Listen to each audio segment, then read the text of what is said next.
Welcome to Season 2, Episode 2 of our Small Town Pastor Podcast. I'm your host, Shane Tarpley, and today we are asking the question that has been plaguing pastors for decades, probably even centuries. Why do people leave our churches? Why do people leave our churches? Well, that's the thing is I believe it boils down to learning how to pastor people well. Can I just say something that may be a little bit offensive, but hopefully convicting? Just because you're called to pastor doesn't mean you know how to pastor. Can I just say that right there? Listen, I mean that with all sincerity and love in my heart. But pastor, the thing is, we have given ourselves a hard pass for way too long. We have blamed it on everybody. Now, listen, there are trivial things and excuses as to why people leave our churches. Things from, my kids weren't handled well, the bathrooms weren't clean, which are big deals, by the way. They're very big deals. Or the pastor said something that was a little bit off and I didn't agree with it, or the pastor's too transparent with me. I want him to be more polished, or nobody saved me a seat, or nobody greeted me the way I wanted to be greeted. And there are so many just excuses beyond our control that people have to make up their own mind on whether or not they're going to mature. And some people, you just can't help that. But listen, the thing is, pastor, just because you're called to pastor doesn't mean you know how to pastor. And I think we would be doing our people, the sheep of the pasture that God's called us to lead, a huge disservice if we didn't constantly try to grow ourselves, not just in the admonition of the Lord, not just in theology and doctrine and scripturally, but also as a leader and also as a pastor. Listen, we are not CEOs. We are not business owners. We are pastors. We are spiritual leaders, shepherds, and influencers of people's lives. And it is our job to stay relevant to the culture. I know I just lost a bunch of you right there. And to also know where people are living. And so I want to help answer some of these questions. Now, again, sometimes people leave and there's nothing you can do about it. You're never going to get them back. But I want to give you three reasons as to how you can pastor people well, pastor people better, and why they might leave your church. And the three reasons are because people need to be known, loved, and challenged. Known, loved, and challenged.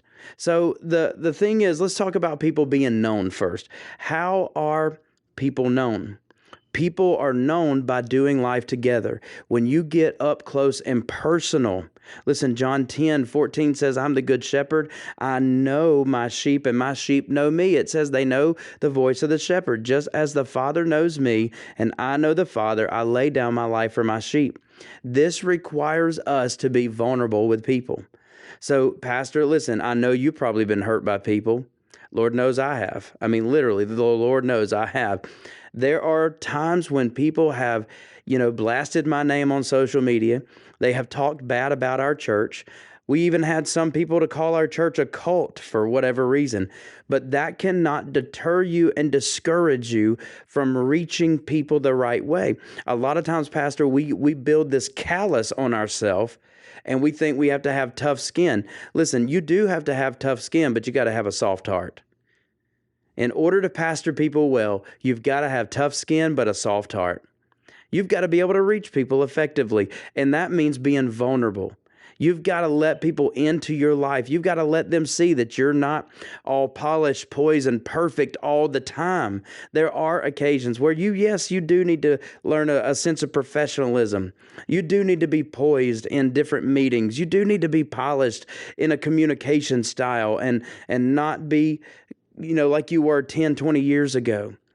But there is also a time where people want to see the realness of you. They want to know that you're a person and have struggles and temptations and fights and battles just like them. They want you to vocalize your vulnerability. Vocalize your vulnerability. So people got to be known. They got to know that when they walk in, that they're important. that you recognize them, that your team recognizes them, that people know when they're not there and when they are there. Build a system around that.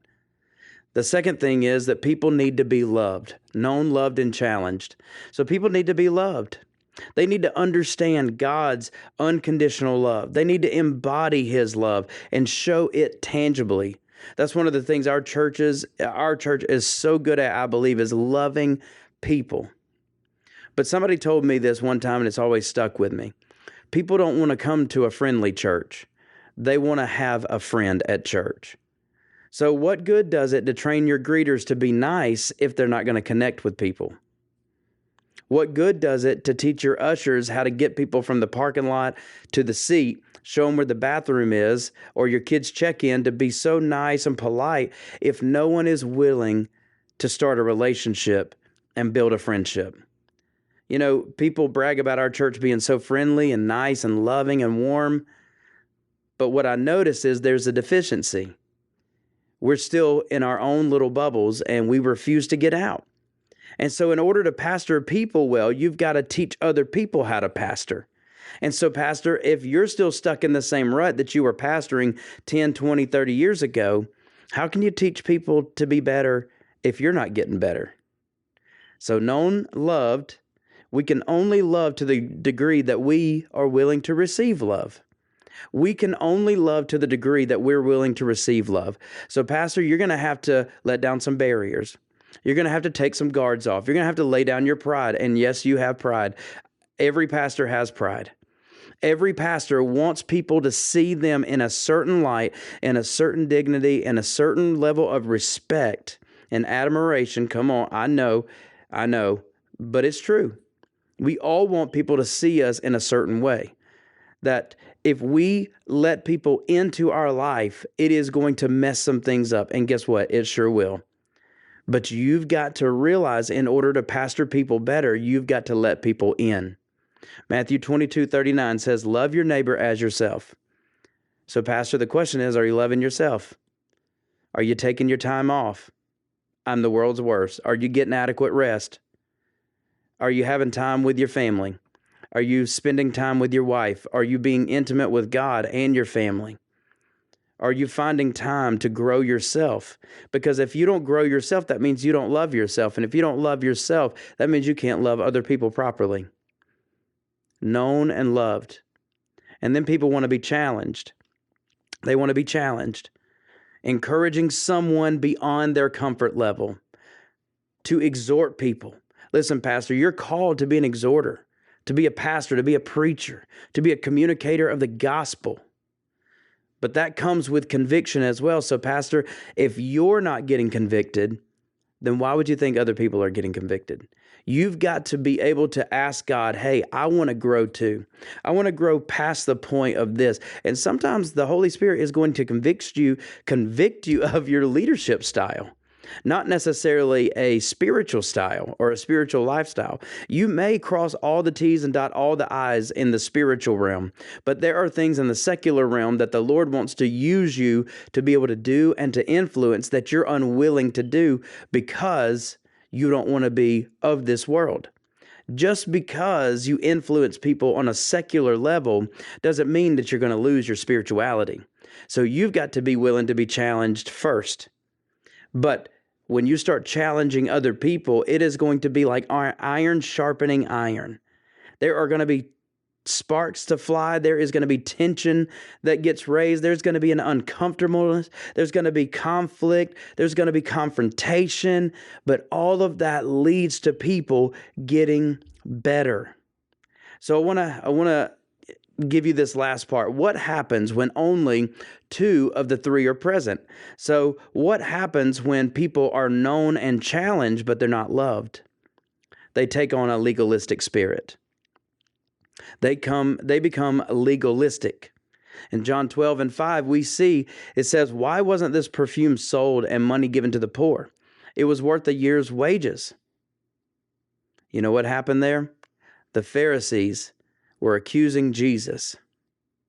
And Jesus put back on them because this woman knew what it was like to be loved. She felt the love, so she didn't need to sell perfume. And then Jesus said, listen, the poor you will have with you always. But me, I'm not always going to be around.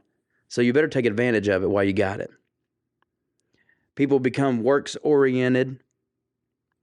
They become relational just to the church and the church work. They feel valued because of their efforts. They think, I'll be loved when I start producing more. And pastors, if we're not careful, we will let people live like that. We will honor people who do the most work, and we will forget how to love them properly. So that's what happens when people are known and challenged. So what happens when someone is loved and challenged, but they're not known? They become discouraged, depressed. They're loyal to the core, but they feel like they're only part of the process. But at the end of the day, they're still replaceable. And they think if I'm replaceable, then I must not mean much. And that's what happens when we love people and challenge them, but we don't get to know them. So what happens when someone is known and loved, but they're never challenged? Well, then they take on an offended spirit. They become offended at everything you try to do or that you say, or the smallest little correction becomes the greatest confrontation. They feel believed in and encouraged all the time, but they will be coddled and protected from stretching. Listen, I had somebody tell me one time that my job as the pastor was to be their cheerleader, to be people's cheerleader because they received enough correction on their job.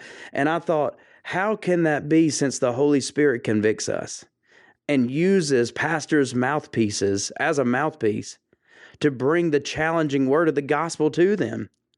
They believe discipleship is hanging out and getting coffee, the fun stuff. They think that discipleship is known,